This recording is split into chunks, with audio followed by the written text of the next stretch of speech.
Zəbur kitabından 2-ci məzmur, mən 11-ci ayədən oxuyuram. Oğlu öpün ki, qəzəblənməsin, yoxsa tutduğunuz yolda məhv olarsınız. Çünki qəzəbi tezliklə alovlanar, ona pənah gətirənlərin hamısı nə bəxtiyardır.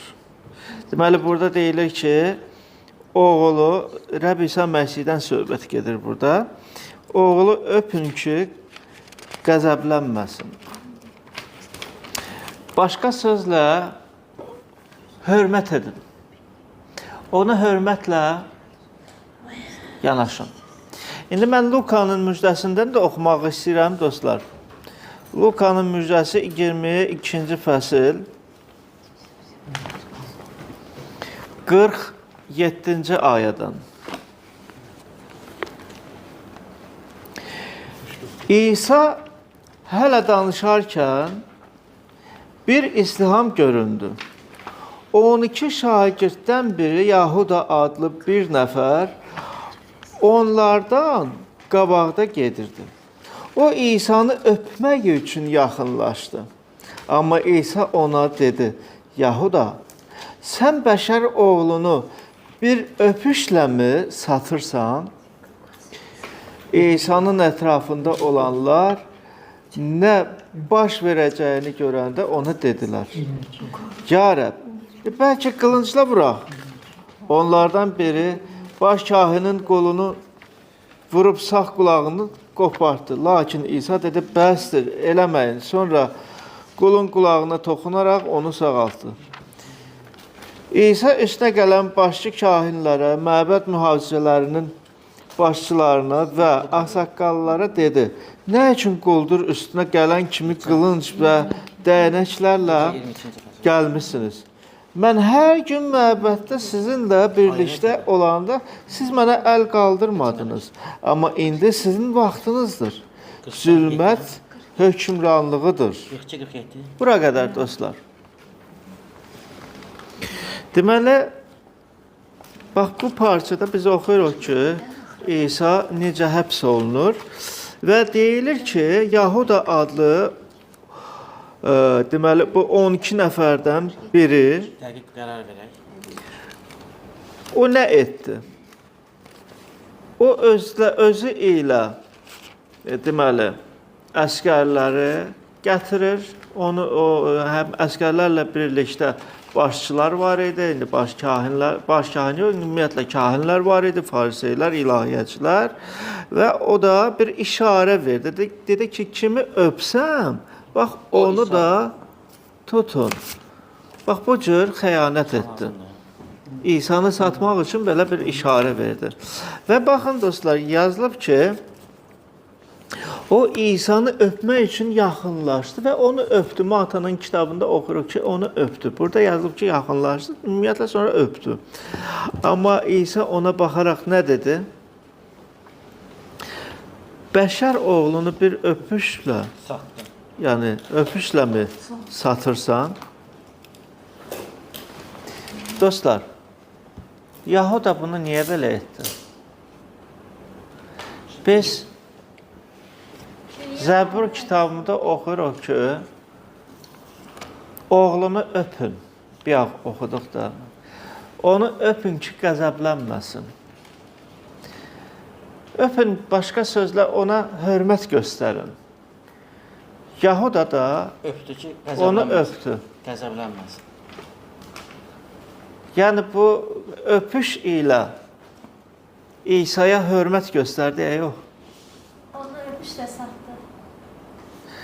Yahuda ona hörmət göstərdi, göstərmədi? Məncə göstərdi. Hörmət göstərdi. Amma saxta hörmət idi də. O yandan da deyir ki, mən kim Saxta öpsəm, hörmət. o İsa Məsihdir.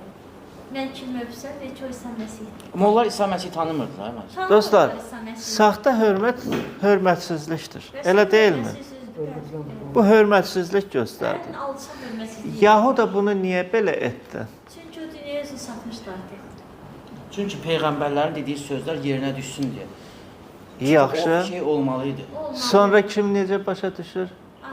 Yəni, başqa sözə elə çıxır ki, Rəbb onu əvvəlcədən təyin etdi ki, sən məni satmalısan. Amma Rəbbin iradəsi var idi də. Onda ki, o elədi o şeyləri. Yox, Rəbbin iradəsi yox idi. Yox idi. Yox idi. Amma niyə peyğəmbərlərin Rəbbin iradəsinin belə deyək də əksinə Yahuda bu cür Bax, gördü. eşşəyin üstündə gəlməyi, Rəbb- hansı onların Rəbb onu Şeytan qəlbinə girdi. Əvvəlcədə planlaşdırılmışdı. necə? Haydi. şeytan gedir. Şeytan qəlbinə girdi. Mən dedim, sonra dedim.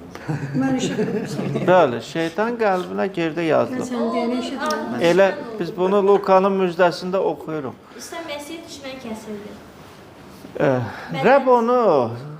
Rəbb onu Yahudanı onu satmaq üçün, xəyanət etmək üçün seçmədi.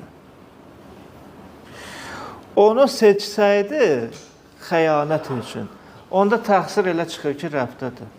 Mən birini cənnət üçün seçirəm, o birisini isə cəhənnəm üçün. İstəyirəm ki, bu quldur olsun, bu isə salih olsun. Bu mənim səlahiyyətimdədir. Dostlar, bu Rəbbin iradəsi deyil. Çünki yazılıb ki, Allah bu dünyanı elə sevdi ki, yəni bütün insanları sevdi. Və onu istəmir ki, kimsə həlak olsun. Timofeyin biz məktubunda 2-ci fəsildə də oxuruq. Rəbb Allah bunu istəmir. Hər bir insanı, lap belə ən alçaq insan olsa da belə onu xilas etmək istəyir və fikirləşərək istəyir ki, bunu necə o uçurumdan çıxarsın. Axı dostlar, biz də nə vaxtsa uçurumda olmuşuq.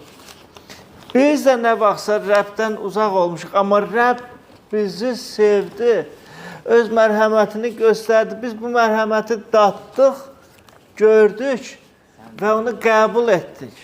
Amma elələr var ki, görürlər, amma yaxın durmurlar. Qardaş, bu öz pis əməlinə tövbə etmədi. Etmədi tövbə, Yahudi istədi. Yox dostlar, o şagird idi artıq. O şagird idi, onun ardınca getdi. Amma Tövbə eləmədi pis əməli. əzizlərim, mən belə deyim, Yahuda İsa'nı sevmirdi. Məncə səbəbi bu idi.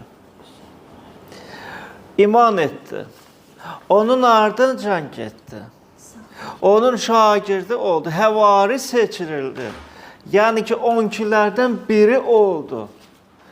İsa'nın şagirdi çox olub. Amma o şagirdlərdən 12'sini seçib. 12'lərdən biri də Yahuda olub. Yahudanı seçib ki, Yahuda mən istərdim ki, sən daha da yaxın mənə olasan. Yahuda, mən sənə böyük bir tapşırıq vermək istəyirəm. Mən istəyirəm ki, sən mənim haqqımda bütün insanlara bu müjdəni yayarsan. Sən bu müjdəni çatdırmalısan. Amma dostlar, Yahuda əksinə. Yahuda isə biz görürük ki, Nasır da. ona qarşı durdu. Gümüşü qaldı. Və səbəbi də odur ki, mən başa düşdüyüm kimi Yahuda onu sevmirdi. Sonra peşman Bəli. olur, çox peşman olur. Oğlunu öpün, hörmətlə yanaşın. Bu nə deməkdir? Dostlar, indi gəlin çevirək bunu bizim dövrümüzə. Bizim bax indi hal-hazırda olan yaşadığımız zəmanədə bax bu kəlam bu gün də canlı və təsirlidir. Bu gün də bizə bu kəlam deyir ki, oğlunu, yəni İsa'nı öpün. Gəlin bu sözü öpün, hörmət sözü ilə dəyişək. İsa'ya hörmət edin. Rəbbə hörmət edin.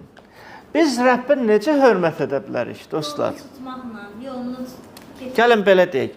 Biz bura ibadətə gəlirik. Bu hörmətdir ya yox? Bəli, onu sevməkdən, Onun qarşısını dizlərimizə çökürük. Hörmət deyilmi? onu əl açıb Kəlam danışırıq. Hörmət deyilmi? Rəbbi ilahilərlə, mahnılarla izzətlendiririk. Bu da böyük bir hörmətdir. Böyük bir hörmətdir, dostlar. Yazılarını oxuyuruq. Bilirsiniz, bir cəmiyyətin ağsaqqalı belə bir söz işlədib. Deyib ki, ya Rəbb, bu kəlamda deyilir Lukanın müjdəsində, o qadın bir qadın deməli İsa haqqında eşidərək ki, İsa bir nəfərin evində qonaq gəlibdir, qonaqdır. Həmən o evə gəlib İsanı arxadan görərək ona yaxınlaşdı, ona yaxınlaşaraq dizlərini çöküb nə etdi? Yadınızdadır? Hə, bilirəm. Göz yaşları Göz öpdü. yaşları. Ayaqlarını öpdü. Yağ. Ayaqlarından öpdü. Ayaqlarını Yadınızdadır. yağ çəkdi. Sonra da bəli, ətri ilə də belə deyək, ətirli yağ. Göz yaşları ilə ayaqlarına toxunaraq elə bir ayaqlarını görürdü, saçları ilə silirdi. Ağlayırdı. Və durmadan, dayanmadan, baxın, böyük bir hörmətlə onun ayaqlarını öpürdü. Və bir cəmiyyətin ağsaqqalı deyir, elə bir, yəni qardaşımız elə bir söz işlətdi duada, ya Rəbb, məni bağışla ki, mən çoxdandır səni öpmürəm. Mən çoxdandır ki, mən səni öpmürəm. Məni bağışla. Bilirsiniz, dəhşətlisi odur ki, Rəbbə hörmət edin. Yəni, gəlib burada yox. Burada öz yerində. Biz burada göstərə bilərik. Özümüzü göstərə bilərik. Burada elə bil ona necə hörmət edib, bilirsiniz, Yahuda necə ki, insanlara göstərdi. Ya Rəbb, yəni öz hörmətini göstərir ona. Əsmər bacı demişkən, saxta hörmət idi. Onu qucaqlayaraq onu salamladı. Öptü onu. Öptü ki, hamı görsün ki, mən ona necə hörmət göstərirəm. O mənim üçün böyük bir, dəyərli bir adamdır. Burada isə nə irəli gəlir? Burada da biz bura gələndə Rəbbi izzətləndiririk, oxuyuruq, onun haqqında danışırıq, ona dua edirik. Kimsə ucadan dua edir. Mən elələrini də çox eşitmişəm, bilirsiniz necə? Hamıdan bərk dua edir. Elə uca, belə bilirsiniz, qışqıra dua edir ki, hamı eşitsin ki, necə dua edir. Ya çalışır ki, elə oxusun ki, hamı da baxaraq mat qalsın. Mən bu cür oxuram, məni kimi oxuyan yoxdur. Məni kimi kəlam danışan yoxdur. Yəni, başqa sözlə mən hörmət göstərirəm, elə bil. Amma ibadətdən çıxan kimi, dostlar, məni tanımaq olmur. O qardaşı ya o bacını tanımaq olmur. Elə bil dəyişilib, elə bil dəyişilib. Və İsa baxın nə deyir, Yahuda, sən bəşər oğlunu bir öpüşlə mi? Bax, burada göstərirsən özünü. Amma oradan, yəni bu bayıra çıxan kimi, elə bil heç İsa'nı tanımırsan. Elə bil ki, İsa üçün yad bir insansan. Elə bil heç imanlı insan da deyilsən. Səninlə rastlaşan heç deməz ki, bu imanlıdır. Sən İsa'nı öpüşlə mi satırsan? İsa'ya hörmət edin. İsa'nı necə ki, biz Məzmur kitabında oxuduq, oğlu öpün. Nəinki burada, nəinki ibadət zamanı. Harada olsan belə hörmət göstər. Hörmət göstər. Matada biz 25-ci fəsildə oxuyuruq. Mən çılpaq olmuşam, xəstə olmuşam, mən qərib olmuşam, mən susamış idim, ac idim. Siz mənə hörmət etdiniz. Ya Rəbb, nə vaxt olub ki, bu cür sənə hörmət göstərib, bizim yadımızda deyil. Bax, o kiçiklərdən birinə, yəni ki, bacı qardaşlara, ümumiyyətlə, yaxın adama, qonşundur, kim olmasın belə. O ki, bu hörməti göstərdin, sanki mənə göstərdin. Başqalara deyəcək ki, siz isə bu hörməti göstərmədiniz. Siz bu hörməti burada yalnız ibadətdə göstərirsiniz, toplantıda göstərirsiniz. Amma bu toplantıdan çıxan kimi elə bil siz deyilsiniz, elə bil sizi dəyişib kimsə. Elə bil ki, Yahudadan söhbət gedir. O saat Yahudanın ürəyinə şeytan girib. Elə bil ki, doğrudan da şeytan girib. Tanımaq olmur. Nə bacını, nə qardaşı tanımaq olmur. O saat dəyişilir. O saat kimisə qarğışlayır. O saat özünü elə pis aparır. O saat elə bil, bilirsiniz, çox şey. Götürək adi bir telefon. Telefonu elə bağlı oluruq ki, dostlar. Burada özümü elə göstərmirəm. Elə deyilmi? Kim burada ibadətdə oturaraq telefonu ələ götürüb oyun oynayacaq? Görmüsünüz elələri? Yox, özünü göstərməz. Oğula hörmət edin. Amma buradan çıxan kimi Bibliyanı ələ götürmürəm. Telefonu ələ götürürəm. Bütün günü mən hələ oradayam. Tankdır, nədir, kim kimi öldürübdür, nə? Bilirsiniz, bir qardaş deməli, bu haradakı kserokopiyanı, o sürəti çıxartmaq üçün lazım idi, bir-iki sənət götürmək lazım idi. Girir bir, deməli, balaca bir idarədir, haradakı həm kompüter zalıdır, yəni oyun oynayırlar. Və gəlib deyir, sənəd düzəltdirmək lazımdır, kopya çıxartmaq. Birdən eşidir ki, gənc bir uşaq, gənc oğlan da belə bir 15 yaşında bəlkə də qışqırır. Ay, kömək edin mənə, kömək, nə olub, ay, nə olub, niyə qışqırırsan? Ay, məni indi öldürəcəklər. Məni mühasirəyə alıblar, indi öldürəcəklər məni. Avtomatla qıracaqlar. Niyə inin, mənə kömək edin, məni xilas edin. Psixolog öz pozuldu. Necə? Psixolog öz pozuldu onu. Sən qoruyacaqsın. Bəli. Sən də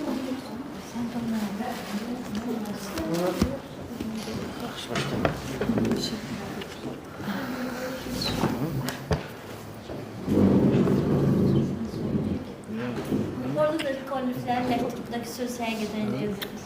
Söz adam Quranını deyər yaxşı. Bu gənc oğlan da belə bu cür qışqıranda ki, mənə kömək edin, xilas edin. Mən necə onların əlindən azad olum? Qardaş da bu sözü eşidəndə bilirsiniz nə dedi? Kompüteri söndürgən heç kəs səni öldürməyəcək.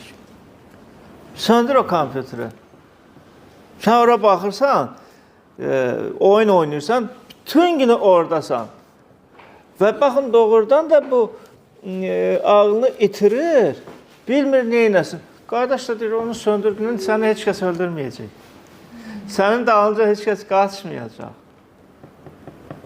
Əzizlərim, bax belə. Yahyanın müjdəsi 5-ci fəsil 22-ci ayədən oxuyuram. Birinci dəfə gəlir sizə.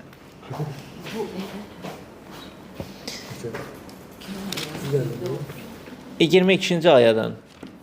Yazılıb, ata heç kəsi mühakimə etmir. Lakin hökm çıxarmağı oğlunun ixtiyarına verib ki, hər kəs ataya hörmət etdiyi kimi oğula da hörmət etsin. Oğula hörmət etməyən onu göndərən ataya da hörmət etmir. Dostlar, bunu İsa Məsih deyir. Bunu İsa deyib. Deyib ki, dostlar, baxın, mühakimə vaxtı gələcək. Ata heç kəsi indi mühakimə etmir. Heç kəsi. Amma yazılıb ki, hökm çıxarmağı üçün oğlunun ixtiyarını verib ki, o mühakimə etsin. Əgər mən hörmət etmirəmsə Rəbbimə, bu ikinci məzmurda oxuduğum kimi o qəzəblidir. Yəni qəzəbini göstərəcək. Bir tərəfdən Rəbb bizi sevir, Rəbb bizə öz mərhəmətini göstərir, Rəbb bizi sevindirir, Rəbb bizə təsəlli verir.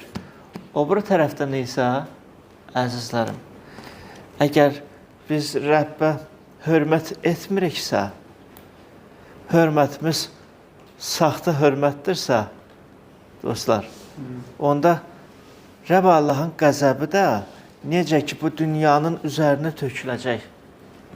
Allah eləməsin, bizim üzərimizə də tökülsün. Qoy Rəbb bizə kömək etsin, doğrudan da ona oxşayaq. Amin. Və həyatımızda onu izzətləndirək. Amin. Amin.